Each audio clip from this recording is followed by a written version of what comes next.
নমস্কাৰ মই আৰু এটা আজি অন্য এটা নিছো ব্লগ আনিছো তাৰমানে লাম্বা তাৰমানে ব্লগ কিছু নানো বুলি ভাবো আৰু আনবা লাগাকে বাধ্য হৈ যায় তাৰমানে কি ইউটিউবটো তাৰমানে ছ'চিয়েল মিডিয়াটো তাৰমানে খুলবা নৰা হৈছে কিহৰ কাৰণে খুলবা নৰা হৈছে মই ভিডিঅ'টো আপোনালোকক কি আছিলে আনিছো আৰু আপোনালোকে ভিডিঅ'টো উপভোগ কৰক নিশ্চয় মোৰ ইউটিউব চেনেলত মই ভিডিঅ'টো আনি আছো আপোনালোকে ভিডিঅ'টো চাই থাকিব স্কিপ নকৰাকৈ চিএম ছাৰে কেইদিনমান আগত নিজে কৈ ফুৰিছিল চুমা বাবা বুলি আৰু এতিয়া ছাৰে নিজে হ'ল অসমৰ চুমা মামা আৰু মই সেই আঁচনি বিচৰা মহিলাসকলক কৈছো আপোনালোকৰ ঘৰত ল'ৰা ছোৱালী নাই নেকি আপোনালোকৰ ঘৰত হাজবেণ্ড নাই নেকি এনেদৰে নিজৰ ল'ৰা ছোৱালীবিলাকক এৰি ৰাজনৈতিক যে মানে কি মেল মিটিং মাৰি ঘূৰি ফুৰে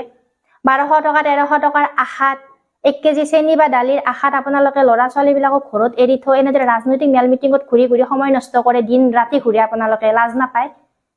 আমাৰ অসমীয়া জাতিটো আমাৰ অসমীয়া মহিলা ইমান হস্তিয়া 1200 টকাৰ কাৰণে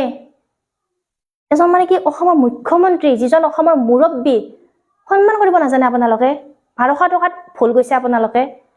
ঘৰত থাকক নিজৰ ল'ৰা ছোৱালীক গুৰুত্ব দিয়ক সিহঁতৰ লগত অলপ বহি সিহঁতক ভাল কথা শিকক পঢ়ক